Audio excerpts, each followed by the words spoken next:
Hello കൂട്ടുകാരെ, 2022 നടന്ന 10th പ്രിലിംസിൻ്റെ ക്വസ്റ്റ്യൻസും അതിൻ്റെ ആൻസറും എക്സ്പ്ലനേഷൻസും നോക്കാം. ആദ്യത്തെ ക്വസ്റ്റ്യൻ: മലയാള ഭാഷയും സംസ്കാരവും ആഗോളതലത്തിൽ പ്രചരിപ്പിക്കുന്നതിനായി കേരള സർക്കാർ ആരംഭിച്ച സംരംഭം. ആൻസർ ഓപ്ഷൻ സി, മലയാള മിഷൻ. മലയാള മിഷനാണ് മലയാള ഭാഷയും സംസ്കാരവും ആഗോളതലത്തിൽ പ്രചരിപ്പിക്കുന്നതിനായി കേരള സർക്കാർ ആരംഭിച്ച സംരംഭം. അപ്പോൾ അതുമായി ബന്ധപ്പെട്ട കുറച്ച് കാര്യങ്ങൾ നമുക്ക് നോക്കാം. 2005 ഡൽഹിയിൽ പ്രവർത്തനം ആരംഭിച്ച മലയാള മിഷൻ ഔദ്യോഗികമായി ഉദ്ഘാടനം ചെയ്യപ്പെട്ട വർഷം 2009 ഒക്ടോബർ 22. 2009 ഒക്ടോബർ 22 മലയാള മിഷൻ ഔദ്യോഗികമായി ഉദ്ഘാടനം ചെയ്യപ്പെട്ടത്. മലയാള മിഷൻ്റെ ആസ്ഥാനം തൈക്കാടാണ്. തൈക്കാട് എവിടെയാണ്? ട്രിവാൻഡ്രമാണ്. അപ്പം മലയാള മിഷൻ്റെ ആസ്ഥാനം തൈക്കാടാണ്. അധ്യക്ഷൻ മുഖ്യമന്ത്രിയാണ്.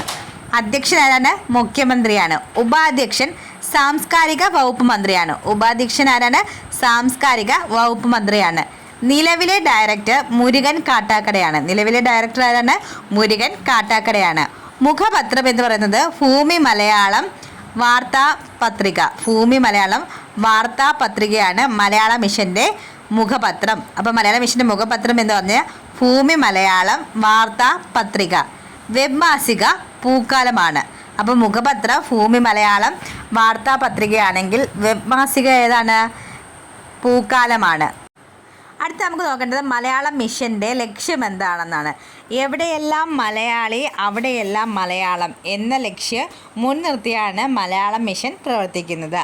അപ്പോൾ എവിടെയെല്ലാം മലയാളി അവിടെയെല്ലാം മലയാളം എന്നതാണ് ഏത് മലയാള മിഷൻ്റെ ലക്ഷ്യം. മലയാളം പഠനത്തിനായുള്ള മലയാള മിഷൻ്റെ കോഴ്സുകളാണ് കണിക്കൊന്ന, സൂര്യകാന്തി, ആമ്പൽ, നീലക്കുറിഞ്ഞി. കണിക്കൊന്ന, സൂര്യകാന്തി, ആമ്പൽ, നീലക്കുറിഞ്ഞി എന്നിവയാണ് മലയാള പഠനത്തിനായുള്ള മലയാള മിഷൻ്റെ കോഴ്സുകൾ. ലോകത്തുള്ള എല്ലാ മലയാളികളിലേക്കും മലയാള ഭാഷയുടെയും സംസ്കാരത്തിൻ്റെയും ചരിത്രവും പുതുരുചികളും എത്തിക്കുന്നതിന് ആവിഷ്കരിച്ച പദ്ധതിയാണ് ഇത് റേഡിയോ മലയാളം. അപ്പം ലോകത്തുള്ള എല്ലാ മലയാളികളിലേക്കും മലയാള ഭാഷയുടെയും സംസ്കാരത്തിൻ്റെയും ചരിത്രവും പുതുരുചികളും എത്തിക്കുന്നതിന് ആവിഷ്കരിച്ച പദ്ധതി ഏതാണ്?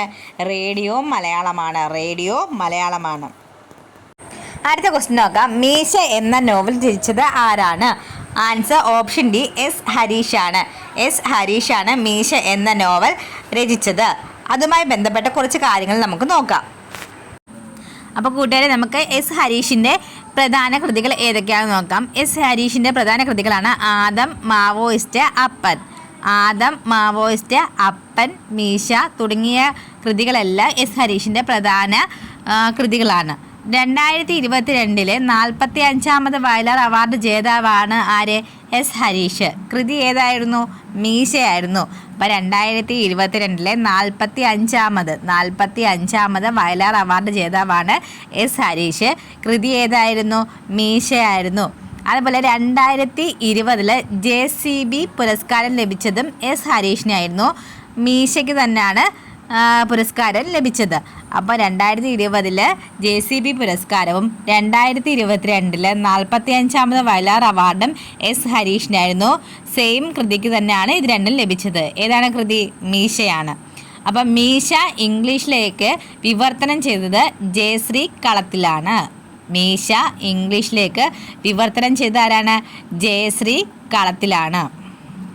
അടുത്ത ക്വസ്റ്റ്യൻ നോക്കാം.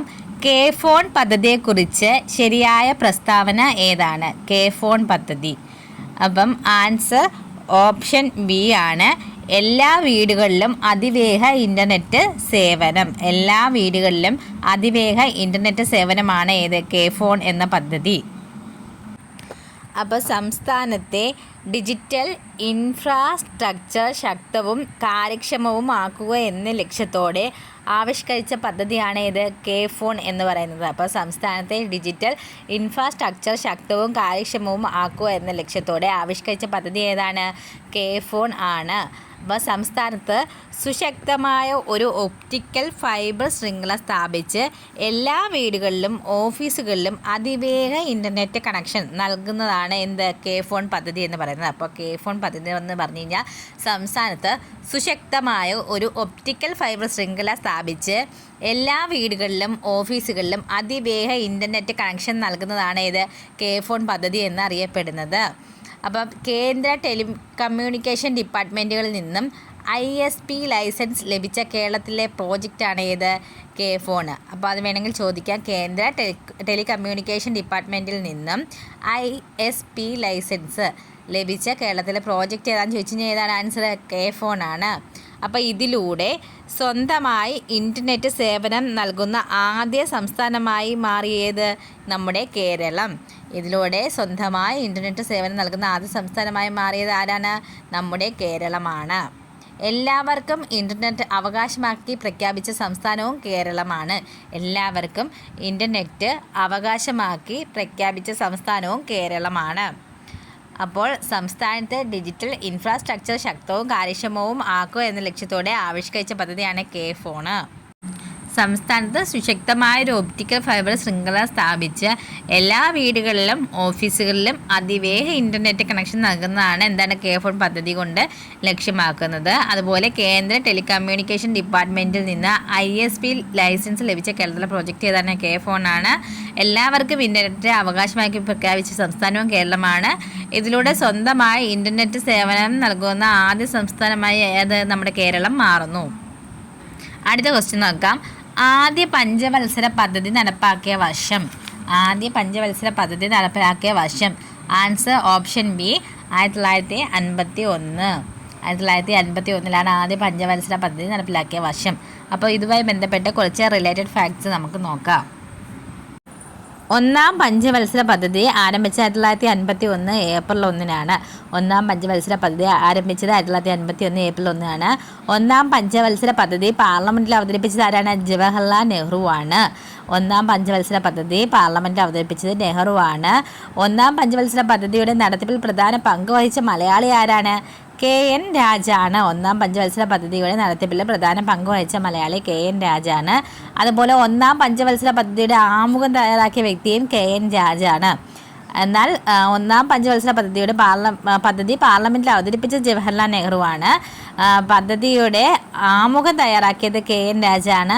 അതുപോലെ പദ്ധതിയുടെ നടത്തിപ്പിൽ പ്രധാന പങ്ക് വഹിച്ച മലയാളി ആരാന്ന് ചോദിച്ചു കഴിഞ്ഞാലും ആൻസർ KN രാജാണ്. ഒന്നാം പദ്ധതി എങ്ങനെയൊക്കെ അറിയപ്പെടുന്നു? കാർഷിക പദ്ധതി എന്നറിയപ്പെടുന്ന പദ്ധതിയാണ് ഇത് ഒന്നാം പഞ്ചവത്സര പദ്ധതി.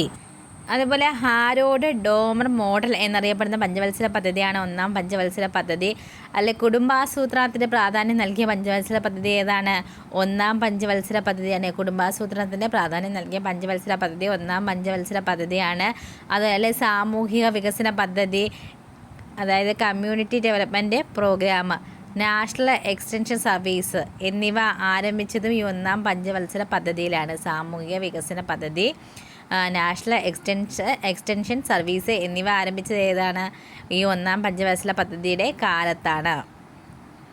ഒന്നാം പഞ്ചവത്സര പദ്ധതി പ്രാധാന്യം നൽകിയ മേഖലകൾ ഏതൊക്കെയാണ്? കൃഷി, ജലസേചനം, വൈദ്യുതീകരണമാണ്. കൃഷി, ജലസേചന, വൈദ്യുതീകരണം എന്നീ മേഖലകളിലാണ് ഒന്നാം പഞ്ചവത്സര പദ്ധതി പ്രാധാന്യം നൽകിയത്. അപ്പോൾ ഒന്നാം പഞ്ചവത്സര പദ്ധതിയുടെ കാലയളവ് 1951 മുതൽ 1956 വരെയായിരുന്നു. ലക്ഷ്യം എന്തായിരുന്നു? കാർഷിക മേഖലയുടെ സമഗ്ര വികസനമായിരുന്നു. ഒന്നാം പഞ്ചവത്സര പദ്ധതി കാലയളവ് 1951 to 1956. ലക്ഷ്യം എന്തായിരുന്നു? കാർഷിക മേഖലയുടെ സമഗ്ര വികസനമാണ്. രണ്ടാം പഞ്ചവത്സര പദ്ധതിയുടെ കാലഘട്ടം എന്താണ്? 1956 മുതൽ 61 വരെയാണ്. ലക്ഷ്യം എന്താണ്? വ്യാവസായിക വികസനമായിരുന്നു. മൂന്നാം പഞ്ചവത്സര പദ്ധതിയുടെ കാലഘട്ടം 1961 മുതൽ 66 വരെയായിരുന്നു. ലക്ഷ്യം എന്താണ്? ഭക്ഷ്യ സ്വയം പര്യാപ്തത, സമ്പദ്ഘടനയുടെ സ്വയം പര്യാപ്തത എന്നാണ് മൂന്നാം പഞ്ചവത്സര പദ്ധതിയുടെ ലക്ഷ്യമെന്ന് പറയുന്നത്. നാലാം പഞ്ചവത്സര പദ്ധതിയുടെ കാലയളവ് എത്രയാണ്? 1969 മുതൽ 1974 വരെയാണ്.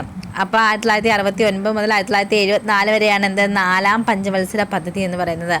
മൂന്നാം പഞ്ചവത്സര പദ്ധതി 1966 അവസാനിക്കും. അതിനുശേഷം 3 വർഷം കഴിയുമ്പോൾ 1969 നാലാം പഞ്ചവത്സര പദ്ധതി സ്റ്റാർട്ട് ചെയ്യുന്നത്. അപ്പോൾ അത് ഓർത്ത് വെച്ചിരിക്കണം. നാലാം പഞ്ചവത്സര പദ്ധതിയുടെ ലക്ഷ്യം എന്തൊക്കെയാണെന്ന് നോക്കാം. സ്ഥിരതയോട് കൂടിയ വളർച്ച, സ്വാശ്രയത്വം എന്നിവയായിരുന്നു നാലാം പഞ്ചവത്സര പദ്ധതിയുടെ ലക്ഷ്യം. അഞ്ചാം പഞ്ചവത്സര പദ്ധതി 1974 മുതൽ 79 വരെയാണ്.